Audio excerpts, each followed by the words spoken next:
الحمدللہ رب العالمین والصلاة والسلام علی رسولہ الکریم وعلی آلہ واصحابہ اجمعین اما بعد فاعوذ باللہ من الشیطان الرجیم بسم اللہ الرحمن الرحیم رب اشرح لی صدری ویسر لی امری واحلل عقدۃ من لسانی یفقہوا قولی۔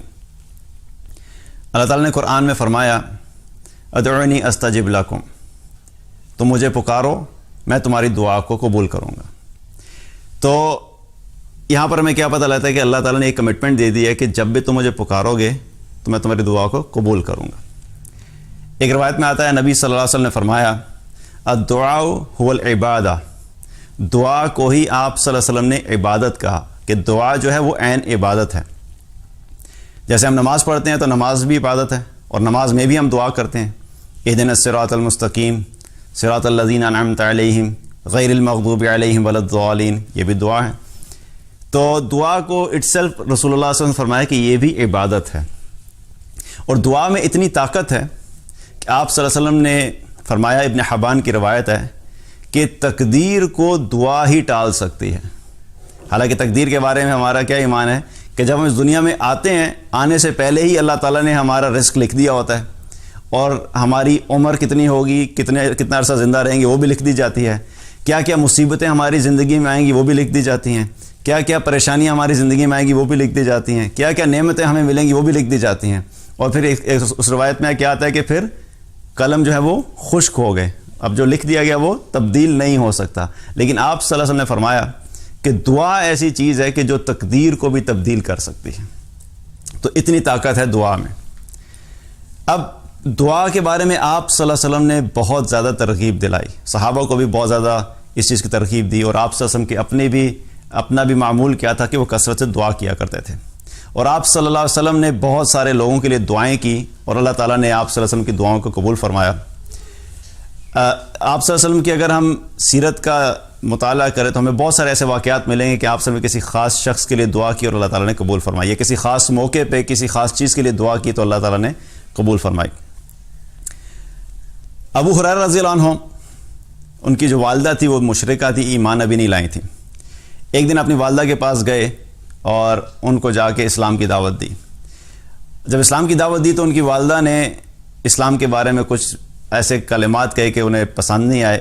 ابو ہریرہ رضی اللہ عنہ پریشان ہو کے رونا شروع ہو گئے، اور اسی روتے ہوئے آنسوؤں کے ساتھ اپنے گھر سے نکلے اور سیدھے بھاگے ہوئے پہنچے رسول اللہ صلی اللہ علیہ وسلم کے پاس۔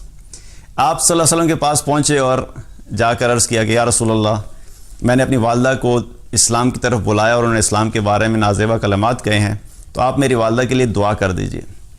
تو آپ صلی اللہ علیہ وسلم نے اسی وقت دعا کی کہ اللہ اس کی والدہ کو ہدایت عطا فرما۔ دعا کر دی۔ اب ابو ہریرہ رضی اللہ عنہ واپس پہنچے، گھر کی طرف جا رہے تھے۔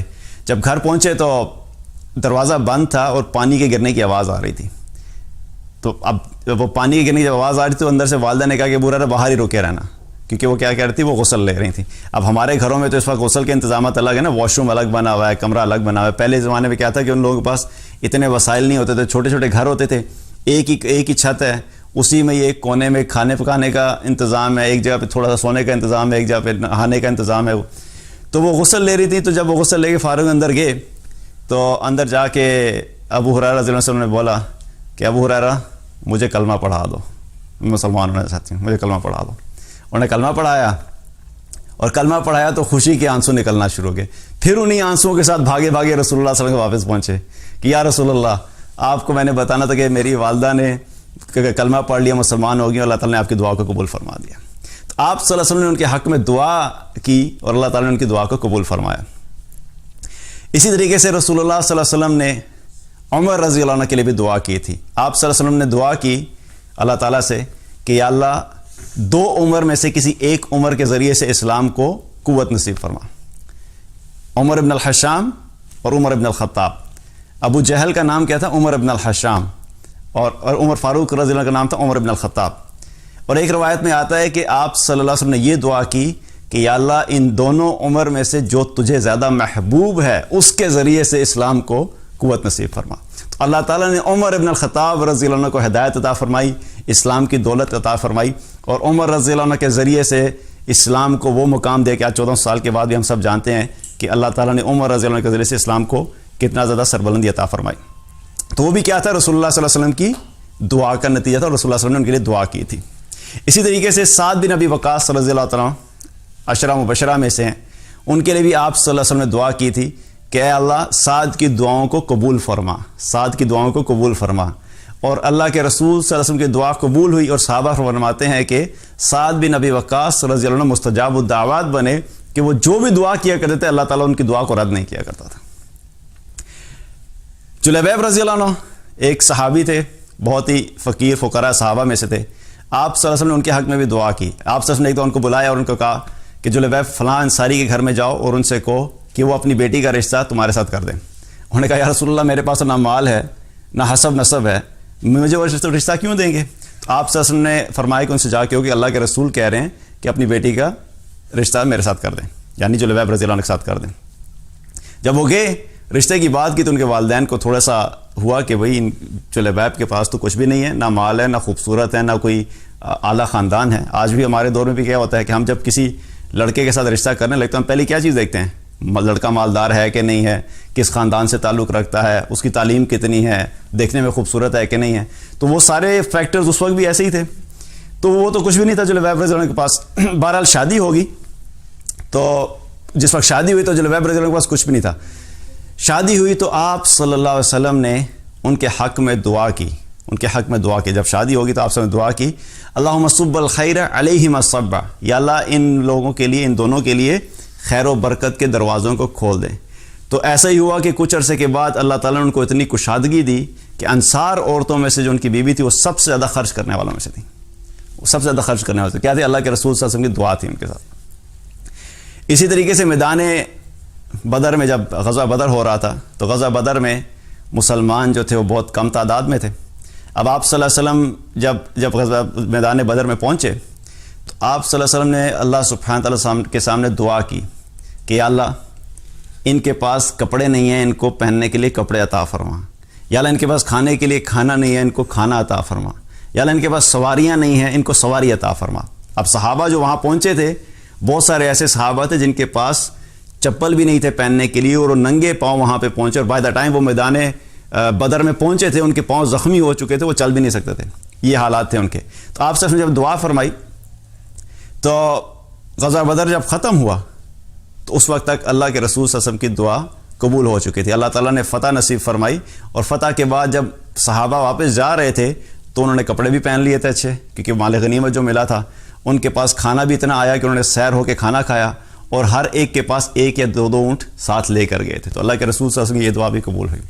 اور اسی طریقے سے میدان بدر میں ہی آپ صلی اللہ علیہ وسلم جب پہنچے تھے تو مسلمان چونکہ کمزور حالت میں تھے تو آپ صلی اللہ علیہ وسلم نے اللہ کے سامنے دعا کرنا شروع کی کہ یا اللہ یہ بہت تھوڑے سے ہیں، اگر یہ آج ختم ہو گئے تو اس دنیا میں تیرا نام لینے والا کوئی نہیں ہوگا، تو ہماری مدد فرما۔ اب اتنی دعا کر رہے تھے کہ ابو بکر رضی اللہ عنہ وہاں پہ موجود تھے۔ آپ صلی اللہ علیہ وسلم دعا کر رہے تھے، دعا کرتے کرتے آپ صلی اللہ علیہ وسلم کے جو کندھے پہ کپڑا تھا وہ گر گیا، تو ابو بکر رضی اللہ عنہ نے وہ کپڑا اٹھایا، دوبارہ واپس رکھا اور عرض کیا کہ یا رسول اللہ آپ نے اپنے رب کے سامنے بہت زیادہ آہوزاری کر لی ہے، انشاءاللہ تعالی اللہ بہتر کرے گا۔ تو اللہ تعالیٰ نے وعدہ فرمایا تھا کہ میں آپ کی مدد کروں گا۔ جب یہ ہوا تو اللہ تعالیٰ نے وحی نازل کر دی، وہاں پر وحی نازل کر دی انی ممدکم بألف من الملائکۃ مردفین، کہ اے میرے نبی ہم آپ کی مدد کے لیے 1000 فرشتے بھیجیں گے جو آگے پیچھے آئیں گے۔ تو یہ اللہ سبحانہ تعالیٰ کی طرف سے وحی نازل ہوگی آپ صلی اللہ علیہ وسلم کی دعا کے نتیجے میں کہ ہم آپ کی مدد کریں گے 1000 فرشتوں کے ذریعے سے۔ اور یہی ہوا کہ بدر کے میدان میں فرشتے آئے اور فرشتوں کے ذریعے سے اللہ سبحانہ تعالیٰ نے مدد فرمائی مسلمانوں کی، اور جو مشرکین تھے اور کفار تھے وہ کہتے تھے کہ ایک تو وہ لوگ تھے جو صحابہ تھے جو ہمارے سامنے تھے، ان کو تو ہم پہچانتے، لیکن ایک ایسے لوگ تھے جن کو ہم پہچانتے نہیں تھے، ہمیں سمجھ نہیں آتے وہ کون لوگ ہیں۔ اور وہاں پہ لوگوں نے فرشتوں کو باقاعدہ دیکھا کہ اللہ سبحانہ تعالیٰ نے فرشتوں کے ذریعے سے مسلمانوں کی مدد فرمائی۔ تو کمزور ترین حالات، وسائل کچھ بھی نہیں، ظاہری طور پہ نظر آ رہا ہے کہ کوئی فتح کے چانسز نہیں ہیں، لیکن اللہ سبحانہ تعالیٰ سے دعا کی، اللہ تعالیٰ نے دعا کے نتیجے میں مسلمانوں کو فتح عطا فرمائی۔ اب دعا کے بارے میں کیا ہے کہ دعا پہ ایمفسائز کرنا ہے کہ ہم نے دعا مانگنی ہے، کثرت سے مانگنی ہے، کیونکہ یہ بہت طاقتور ٹول ہے۔ اور ایک روایت میں آتا ہے آپ سے فرمایا کہ دعا اصطلاح المومن، کہ یہ مومن کا ہتھیار ہے، تو اس کو استعمال کرنا ہے۔ اکثر ہم کیا ہوتا ہے کہ ہم اپنے وسائل پہ، اپنی طاقت پہ، اپنی عقل پہ، اپنی محنت پہ اتنا زیادہ ڈیپینڈ کرتے ہیں کہ ہم اللہ کو بھول جاتے ہیں، ہم مانگنا چھوڑ دیتے ہیں۔ جبکہ صحابہ کا کیا طریقہ تھا کہ وہ محنت بھی کرتے تھے، کوشش بھی کرتے تھے، لیکن دعاؤں کا بہت زیادہ اہتمام کیا کرتے تھے، کیونکہ جب تک اللہ کی مدد نہیں ہوگی، جب تک اللہ کی طرف سے حکم نہیں آئے گا، ہماری ساری محنت، ہماری ساری کوشش، ہماری ساری عقل وہ ہمارے کسی کام نہیں آ سکتی۔ تو اب اللہ سبحانہ تعالیٰ کے بارے میں آپ سے کیا فرمایا؟ ایک حدیث ہے، حدیث کا مفہوم ہے، ترمذی کی روایت ہے، آپ سے نے فرمایا کہ تمہارا پروردگار بڑا حیادار ہے اور بڑا سخی ہے، اور اس کو اس بات سے شرم آتی ہے کہ اس کے سامنے اس کا بندہ ہاتھ اٹھائے اور اپنے بندے کے ہاتھ کو خالی ہاتھ واپس بھیجے۔ تو اللہ سبحانہ تعالیٰ بھی اس چیز سے شرماتا ہے کہ میرے بندے نے جب میرے سامنے ہاتھ اٹھایا تو میں اس کو خالی ہاتھ نہیں بھیجوں گا۔ اللہ تعالیٰ بڑا سخی ہے۔ اب یہاں پر یہ سوال پیدا ہوتا ہے کہ پھر اکثر ایسے ہوتا ہے کہ ہم دعا تو مانگتے ہیں، لیکن جو ہم مانگتے ہیں وہ ہمیں ملتا نہیں، تو اس کا کیا مطلب ہے کہ دعا قبول نہیں ہوئی ہماری؟ اس کے بارے میں آپ صلی اللہ علیہ وسلم نے بہت ہی خوبصورت طریقے سے ایک حدیث میں بتایا، مسند احمد کی روایت ہے، لیکن اس کے بارے میں آنے سے پہلے میں آپ کے سامنے ایک ایگزامپل رکھتا ہوں، اس سے پھر انشاءاللہ بات سمجھ آ جائے گی۔ ہمارے گھر میں جب چھوٹے بچے ہوتے ہیں نا، تو ماں باپ کے پاس آتے ہیں، وہ آ کے چاکلیٹ مانگتے ہیں، چاکلیٹ چاہیے، آپ دے دیتے ہیں، ماں باپ دے دیتے ہیں، چاکلیٹ لے لی۔ پھر تھوڑی دیر گزرتی ہے، تھوڑی دیر بعد بچہ پھر آتا ہے، مجھے ایک اور چاہیے۔ اچھا، ماں باپ کہتے ہیں کہ چلو آج کے دن کا ویسے تو کوٹا پورا ہو گیا، لیکن ایک اور دے دیتے ہیں، ایک اور دے دی۔ اچھا، پھر تھوڑی دیر بعد آتے ہیں اور جب دیتے ہوئے کہتے ہیں کہ اب 2 دن سے پہلے مانگنا نہیں، 2 دن سے پہلے تمہیں نہیں ملے گی۔ پھر تھوڑی دیر گزرتی ہے، بچہ پھر آتا ہے، چاکلیٹ چاہیے۔ اب ماں باپ کیا کہتے ہیں؟ نہیں، اب نہیں ملے گی۔ اب بچہ پھر ضد کرنا شروع کرتا ہے، نہیں مجھے چاہیے ہے۔ پھر ماں باپ کہتے ہیں نہیں ملے گی۔ اب وہ ضد کرتا جاتا ہے یہاں تک کہ وہ رونا شروع کرتا ہے۔ اب رو رو کے مانگ رہا ہوتا ہے ماں باپ سے کہ مجھے چاہیے، لیکن ماں باپ نہیں دیتے۔ دیکھنے والا کہہ سکتا ہے کہ یار یہ کتنے ظالم ماں باپ ہیں کہ بچہ اتنا رو رہا ہے، چاکلیٹ مانگ رہا ہے، تو دے دو، کیا فرق پڑتا ہے؟ لیکن ماں باپ کو پتا ہے کہ اس نے پہلی چاکلیٹ اتنی کھائی ہوئی ہے، اگر یہ زیادہ کھائے گا تو اس کے دانت بھی خراب ہو سکتے ہیں، اس کی صحت کے لیے بھی نقصان دہ ہے، اس کی بھوک کے اوپر بھی فرق پڑے گا، یہ ہائپر ایکٹیو بھی ہو جائے گا۔ تو والدین کو پتہ ہوتا ہے کہ اس وقت اس کے لیے چاکلیٹ جو ہے وہ نقصان دہ ہے، تو اس وقت نہیں ملے گی۔ ہاں 2 دن بعد لے لینا، 3 دن بعد لے لینا، جب والدین سمجھتے ہیں کہ اب اس کو ملنی چاہیے تب اس کو دے دی جاتی ہے۔ ہمارا معاملہ بھی اللہ سبحانہ تعالیٰ کے ساتھ ایسا ہی ہے۔ ہم اکثر اللہ کے سامنے دعائیں کرتے ہیں اور ایسی چیزیں مانگتے ہیں جو ہمیں یوں لگتا ہے کہ ہمارے حق میں اس وقت بہتر ہے، لیکن حقیقت میں اللہ تعالیٰ جانتا ہے کہ نہیں، میرے بندے کے لیے یہ چیز اس وقت میں بہتر نہیں ہے۔ ہم مال مانگتے ہیں، یا اللہ مجھے مال دے دے، اکثر مال نہیں ملتا، اور اس وقت نہیں ملتا، کچھ عرصے کے بعد مل جاتا ہے۔ کچھ لوگوں کی اولاد نہیں ہوتی، وہ اولاد مانگتے ہیں، اس وقت نہیں ہوتی، بعد میں ہو جاتی ہے، کئی دفعہ نہیں بھی ہوتی۔ تو اللہ سبحانہ تعالیٰ بہتر جانتا ہے کہ کس شخص کے لیے کون سی چیز کس وقت میں بہتر ہے، وہ اس وقت میں ہی دیتا ہے۔ اب مسند احمد کی روایت ہے جس میں آپ سے فرمایا کہ اللہ سبحانہ تعالیٰ بندے کی دعا کو 3 طریقے سے رسپونڈ کرتے ہیں، 3 طریقے سے۔ جب ہم دعا کرتے ہیں نا، تو آپ سے فرمایا کہ یا تو اللہ سبحانہ تعالیٰ دنیا میں جلد ہی اس کی دعا کو قبول کر لیتا ہے۔ آپ نے دعا کی یا اللہ مجھے گاڑی چاہیے، آپ کی دعا قبول ہوگی، اللہ نے گاڑی دے دی۔ آپ نے بائک مانگا، اللہ نے بائک دے دیا۔ آپ نے مال مانگا، اللہ نے مال عطا فرما دیا۔ جو مانگا دنیا میں اللہ نے وہ دے دیا۔ اس سے کیا پتہ لگا کہ جلد ہی اللہ نے دعا قبول کر کے دنیا میں ہی عطا کر دیا۔ دوسری فارم کیا ہوتی ہے؟ آپ سے فرمایا کہ اللہ سبحانہ تعالیٰ اس کی اس دعا کو آخرت کا ذخیرہ بنا دیتا ہے۔ اب آپ مانگ رہے ہیں یا اللہ مجھے مال دے دے، مجھے گاڑی دے دے، مجھے بائک دے دے، مجھے اچھا گھر دے دے، مجھے اولاد دے دے۔ اب ظاہری طور پہ لگ رہا ہے کہ قبول نہیں ہو رہی، لیکن کیا ہو رہا ہے کہ وہ ایک ایک دعا اللہ سبحانہ تعالیٰ اٹھا کے آخرت میں اکٹھی کیے جا رہا ہے۔ تو وہاں پر اللہ سبحانہ تعالیٰ ایک ذخیرہ بنا دے گا، اور قیامت کے دن جب انسان پہنچے گا تو اس کو نظر آئے گا کہ اس نے کتنی دعائیں کی تھیں، اس کے بدلے میں اس کو کیا کچھ آخرت میں مل رہا ہے۔ تو وہ حسرت کرے گا، کاش کہ میری کوئی بھی دعا دنیا میں قبول نہ ہوئی ہوتی، کیونکہ آج کے دن جو یہ چیز مجھے مل رہی ہے، اگر میری دنیا میں کوئی بھی قبول نہ ہوئی تو میرے لیے زیادہ فائدہ تھا کہ آج کے دن میں اس سے فائدہ حاصل کر لیتا۔ تو دوسری فارم کیا ہے کہ اللہ سبحانہ تعالیٰ اس دعا کو آخرت میں ذخیرہ بنا دیتا ہے۔ تیسری فارم کیا ہے کہ آپ صلی اللہ علیہ وسلم نے کیا فرمایا کہ اللہ سبحانہ تعالیٰ اس کی اس دعا کے بدلے میں اس کے برابر کسی مصیبت کو ٹال دیتا ہے، اس کی مصیبت کو دور کر دیتا ہے۔ مثلا آپ کو بائک چاہیے تھا، اب بائک کتنے کا؟ 50,000 روپے کا مثال کے طور پر بائک ہے۔ آپ نے کہا یا اللہ مجھے بائک چاہیے، اب بائک ملا نہیں اور کچھ بھی نہیں ہوا، اور زندگی چلتے جا رہے، اور ہمیں لگا کہ ہماری دعا قبول نہیں ہوئی۔ لیکن عین ممکن ہے کہ گھر میں آپ پہ یا آپ کے بچوں میں سے کسی پہ ایک ایسی بیماری آنے والی تھی کہ جس کے علاج پہ 50,000 روپیہ خرچ ہونا تھا، تو 50,000 روپے کی بائک تھی، اللہ سبحانہ کیا ہے کہ بائک نہیں دی، لیکن وہ جو 50,000 روپیہ خرچ ہونا تھا بچے کی بیماری پہ، یہ آپ کے گھر میں کوئی بیماری آ رہی ہے تو اللہ سبحانہ نے اس بیماری کو ٹال دیا.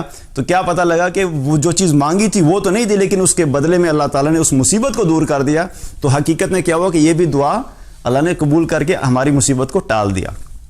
تو یہ 3 فارمز ہوتی ہیں جس میں اللہ سبحانہ تعالیٰ دعاؤں کو رسپونڈ کرتا ہے، اور تینوں کو اگر دیکھا جائے تو ہمارے لیے کیا ون ون سچویشن ہے. دنیا میں فوراً قبول ہوگی تب بھی فائدہ، اگر نہیں قبول ہوئی تو ذخیرہ آخرت میں بن گیا تب بھی فائدہ، اور اگر وہ دعا قبول نہیں ہوئی اور اس کے بدلے میں اللہ نے کوئی مصیبت کو ٹال دیا تو تب بھی فائدہ. تو کیا ہوا کہ دعا ہماری ضائع نہیں ہوئی، تینوں فارم میں قبول ہوگی، لیکن ہمیں نظر نہیں آ رہا ہوتا کہ کس وقت ہماری دعا کس فارم میں قبول کی جا رہی ہے. اب آپ صلی اللہ علیہ وسلم نے دعا کے متعلق کچھ گائیڈ لائنز بھی بتائیں کہ جب دعا کرنے لگیں تو ہمیں اپنی دعاؤں کے اندر کن چیزوں کا خیال رکھنا چاہیے تاکہ ہماری دعاؤں میں اثر ہو، تاکہ ہماری دعائیں قبول ہوں اور اللہ تعالیٰ ان کو قبولیت کا شرف عطا فرمائے. صحیح بخاری کی ایک روایت ہے، آپ صلی اللہ علیہ وسلم نے فرمایا، اس کا مفہوم ہے کہ جب بھی اللہ سے دعا کرو اپنے گمان کو درست کرو، کیونکہ اللہ سبحانہ تعالیٰ بندے سے اس کے گمان کے مطابق ہی معاملہ کرتا ہے، اور اس یقین سے دعا کرو کہ اللہ دعا قبول کرے گا. اب کیا ہوتا ہے کہ ہم جب ہاف ہارٹیڈلی مانگتے ہیں، ہمارے دعا کا جب سٹارٹ ہی یہی ہوتا ہے، اچھا میں کر لیتا ہوں، پتہ نہیں میری سنی جائے گی کہ نہیں سنی جائے گی، اچھا میں ٹرائی کر لیتا ہوں لیکن میں نے پتہ ہے میری نہیں سنی جانی. پہلے ہی دل برداشت ہوا، میں پہلے ہی اللہ سے گمان ایسا رکھا ہوا ہے کہ میری تو نہیں سنتا اللہ، لیکن میں ٹرائی کر لیتا ہوں. تو کیا ہوا کہ ایسی بدگمانی سے جب دعا مانگی جائے گی تو وہ قبول نہیں ہوگی. تو پہلی چیز کیا ہے کہ اللہ کے ساتھ گمان ٹھیک رکھنا ہے کہ میں مانگوں گا اللہ سے اور انشاءاللہ اللہ میری دعا قبول کرے گا، اور کسی ایک فارم میں تو ضرور قبول کرے گا. سو بی پازیٹیو اباؤٹ اللہ سبحانہ تعالیٰ، کہ اللہ کے ساتھ اللہ کے بارے میں ایک پازیٹیو رہنا ہے، آپٹیمسٹک رہنا ہے، اور مستقل دعا مانگتے رہنا کہ انشاءاللہ اللہ میری دعا کو ضرور قبول کرے گا، کیونکہ اللہ تعالیٰ ہمارے گمان کے مطابق ہمارے ساتھ معاملہ کرتا ہے. دوسری چیز جو آپ صلی اللہ علیہ وسلم نے فرمائی، مسند احمد کی روایت ہے، اس کا مفہوم ہے کہ آپ صلی اللہ علیہ وسلم نے فرمایا کہ اللہ سبحانہ تعالیٰ غافل دل کی دعا قبول نہیں کرتا. جو دعا غفلت سے مانگی جاتی ہے وہ قبول نہیں ہوتی. غفلت سے کیا مراد ہے کہ دعا کے لیے بیٹھے، زبان پہ تو الفاظ چل رہے ہیں، یا اللہ مشکل آسان کر دے، یا اللہ بیماری دور کر دے، یا اللہ مصیبت آسان کر دے، لیکن دماغ میں کیا چل رہا ہے؟ دل اور دماغ جو ہے نا وہ کہیں اور چل رہا ہے. اچھا فلاں اسپتال جاؤں گا، فلاں بندے کے پاس جاؤں گا. اب دماغ اور دل مخلوق کی طرف ہے اور زبان پہ الفاظ پہ دعا چل رہی ہے. تو کیا ہے کہ غفلت کے ساتھ مانگی ہوئی دعا کے بارے میں آپ صلی اللہ علیہ وسلم نے کیا فرمایا کہ غفلت کے ساتھ مانگی ہوئی دعا قبول نہیں ہوتی. تو دعا جب بھی مانگنی ہے کنسنٹریشن کے ساتھ، فوکس کے ساتھ، دل دماغ کو حاضر کر کے اللہ کی بارگاہ میں کریں گے تو انشاءاللہ وہ دعا بھی اللہ کے بارگاہ میں قبول ہوتی ہے. تیسری چیز آپ صلی اللہ علیہ وسلم نے کیا فرمائی کہ جلد بازی والی دعا قبول نہیں ہوتی. اس اور آپ صلی اللہ علیہ وسلم نے کیا فرمایا، اس کا مفہوم ہے کہ جلد بازی سے کیا مراد ہے کہ انسان جب اللہ سے دعا مانگتا ہے اور پھر آگے یہ کہنے لگ جاتا ہے کہ میں نے تو دعا کی تھی لیکن میری دعا تو قبول ہی نہیں ہوئی. ایسا کیسے ہوتا ہے کہ ایسا ہوتا ہے نا کہ اکثر ہم دعا کرتے ہیں اور ہم ایکسپیکٹ کرتے ہیں کہ بس فوراً ہی ہمیں رزلٹ نظر آ جائیں. مطلب کل رات کو ہی تو میں نے ہونڈا سیوک مانگی تھی، اب صبح میں اٹھوں گا تو وہ فرشتے ہونڈا سیوک اٹھا کے پورش میں لا کے کھڑی کر دیں گے. That's what we expect. تو ایسے تو نہیں ہوتا کہ اب میں نے ابھی مانگی تھی اور فوراً قبول ہو جائے. ایوب علیہ السلام جب بیمار ہوئے تو اللہ کی بارگاہ میں دعا کرتے رہے. کتنا عرصہ دعا کی؟ 18 سال. اللہ کے نبی ہیں، عام بندہ نہیں ہے، اللہ کے نبی ہیں، لیکن نبی ہونے کے باوجود 18 سال دعا کی. 18 سال کے بعد اللہ سبحانہ تعالیٰ نے ان کی دعا کو قبول کیا اور ان کو اس مشکل سے نجات دلائی. تو ڈیوریشن کتنی ہے ہم میں سے کسی کو پتہ نہیں ہوتا ہے کہ ہماری دعا کس وقت قبول ہونی ہے. لیکن پوائنٹ یہاں پہ کیا ہے کہ ہمیں گیو اپ نہیں کرنا، ہمیں جلد باز نہیں ہونا، ہمیں فوراً اس چیز پہ کنکلوژن نہیں لے آنا کہ نہیں ہماری دعائیں قبول نہیں ہوتی. میرا ایک دوست ہے، اس کی جب شادی ہوئی تو اس کے یہاں اولاد نہیں تھی. 1 سال گزرا، 2 سال گزرے، 3 سال گزرے. فیملی کے اندر جب 2 سے 3 سال گزرتے ہیں تو ویسے ہی باقی فیملی والوں کے پیٹ میں درد ہونا شروع ہوتا ہے کہ پتہ نہیں اولاد کیوں نہیں ہو رہی. سو اب میرے سے بات ہو رہی ہے اس سے، تو مجھے کہتا ہے کہ یار تیمور جو ہے میری اولاد نہیں ہو رہی تھی، لیکن مجھے لوگوں نے بڑا کہا کہ فلاں مزار پہ چلے جاؤ، فلاں جگہ پہ چادریں ڈالو، فلاں جگہ پہ یہ کرو. کہتا ہے میں نے بھی ایک فیصلہ کیا تھا کہ میں بھی ڈھیٹ ہو کے اپنے رب کے سامنے بیٹھ گیا. اس نے لٹرلی مجھے یہ الفاظ کہتا ہے میں ڈھیٹ ہو کے میں نے مانگنا شروع کر دیا. اب میں نے نمازیں پڑھ کے اللہ سے مانگنا شروع کیا. 1 سال، 2 سال، 3 سال، 4 سال، 5. کہتا ہے 8 سال کے بعد اللہ تعالیٰ نے مجھے اولاد دی، اور اولاد بھی کیا دی؟ ٹوئنز دیے. میں نے کہا یار تو بڑے زور دی دعا مانگی سی, مطلب 8 سال کے بعد ٹوینس دیے, سبحان اللہ. تو مطلب پوائنٹ کیا تھا, کہتا میں بھی ڈھیٹ ہو کے مانگتا رہا کہ میں بھی اسی سے مانگوں گا جس نے فیصلہ کرنا ہے. تو مجھے 8 سال کے بعد اولاد اللہ تعالیٰ نے عطا فرمائی. تو کیا مطلب ہے کہ جلد بازی جب ہم کرتے ہیں کسی چیز میں تو اس پہ بھی دعا قبول نہیں ہوتی. ہمیں کنکلوژن پہ فوراً جمپ نہیں کرنا چاہیے, ہم نے مانگتے رہنا ہے. کب قبول ہوگی؟ کچھ ایسی دعائیں ہوتی ہیں جو اللہ واقعی فوراً قبول کر رہے ہیں. ہمیں اپنی زندگی میں نظر آتا ہے کہ ابھی دعا کی تھی, 5 منٹ نہیں گزرتے آپ کو نظر آتا ہے کہ دعا قبول ہوگی. کچھ ایسی دعائیں ہوتی ہیں جن کو آپ ہفتہ 2 ہفتہ مہینہ کرتے رہتے ہیں, اس کے بعد آپ کو رزلٹ نظر آتا ہے. اور کچھ ایسی ہوتی ہے کہ کئی سال انسان دعا کرتا رہتا ہے, اس کے بعد آپ کو پتہ لگتا ہے کہ اچھا میں نے جو فلاں کئی سال پہلے میں نے دعا کی تھی. کیونکہ اکثر کیا ہوتا ہے, ہم دیکھتے ہیں کہ واقعات سنتے ہیں کہ میری ماں نے دعا کی تھی کہ فلاں جو ہے اس میرا بچہ جو ہے وہ اس کام پہ لگے. تو وہ کیا ہے کہ کئی سال کے بعد بچہ جو ہے 20-25 سال کے بعد جب وہ چیز ہو جاتی ہے تو پتہ لگتا ہے کہ ہاں ابھی 25 سال پہلے میری ماں نے میرے باپ نے دعا کی تھی, تو آج مجھے اس کا نتیجہ نظر آ رہا ہے. سو سم ٹائمز واٹ ہیپنس کہ دعا ہماری کئی سالوں کے بعد پوری, تو کئی دفعہ ایک نسل کے بعد جا کے نظر آتی ہے. ابراہیم علیہ السلام نے کب دعا کی تھی اور جا کے آ کے نسلوں تک نظر آئی, دعا کا اثر نظر آتا ہے. So that's what it is کہ کئی دفعہ ہماری دعائیں جلدی قبول ہو جاتی ہیں, فوراً نظر آتے ہیں, اور کئی دفعہ اس کے اثرات جو ہے بعد میں نظر آتے ہیں. اور آخری بات جو دعا کی قبولیت سے متعلق ہے, بہت ہی خوبصورت آپ صلی اللہ علیہ وسلم نے ایک بات بتائی. اگر اس چیز کو ہمیں سمجھ آ جائے تو ہماری بہت ساری چیزیں جو ہیں وہ آسان ہو جائیں. آپ صلی اللہ علیہ وسلم نے فرمایا, ترمذی کی روایت ہے, کہ جو شخص یہ چاہتا ہے کہ مصیبت کے دنوں میں اللہ تعالیٰ اس کی دعاؤں کو قبول کرے, اسے چاہیے کہ فراخی کے دنوں میں اللہ کے سامنے کثرت سے دعا کیا کرے. کیونکہ اگر ہم اپنی زندگی کا جائزہ لیں کہ جب بھی ہمارے اوپر مصیبت آتی ہے, کوئی پریشانی آ گئی, مالی تنگی آ گئی, بیماری آ گئی, جاب کا پرابلم آ گیا, بزنس میں پرابلم آ گیا, فیملی میں کوئی ایشو آ گیا, اولاد کا کوئی ایشو آ گیا, اس وقت اگر ہم دیکھیں تو ہماری دعاؤں کی جو فریکوینسی ہے اور ہماری دعاؤں کی جو شدت ہے وہ بڑھ جاتی ہے. ہر نماز کے بعد دعائیں کر رہے ہیں, اور لمبی دعائیں کر رہے ہیں, اور تہجد پہ بھی اٹھنا شروع کر دیتے ہیں, اس پہ بھی دعائیں کر رہے ہیں. جو ہی ہماری مشکل اور مصیبت دور ہوتی ہے, اللہ تعالیٰ اس مصیبت کو ٹال دیتا ہے, فراخی آ جاتی ہے, اس وقت کیا ہوتا ہے, اللہ ہمیں بھول جاتا ہے. اس وقت دعاؤں کی وہ کیفیت نہیں رہتی. اس وقت ہم بالکل ایسے ہو جاتا ہے کہ جیسے کچھ تھا ہی نہیں. اللہ ہماری زندگی سے ویسی جو ہے نا وہ باہر ہو جاتے ہیں. تو کیا ہے کہ جب فراخی کی حالت ہو, جب اللہ نے مال عطا فرمایا ہے, جب اللہ نے عافیت عطا فرمائی ہے, جب اللہ نے آسانی عطا فرمائی ہے, اس صورت میں کیا کرنا ہے کہ اس صورت میں ہمیں کثرت سے دعاؤں کا اہتمام کرنا ہے.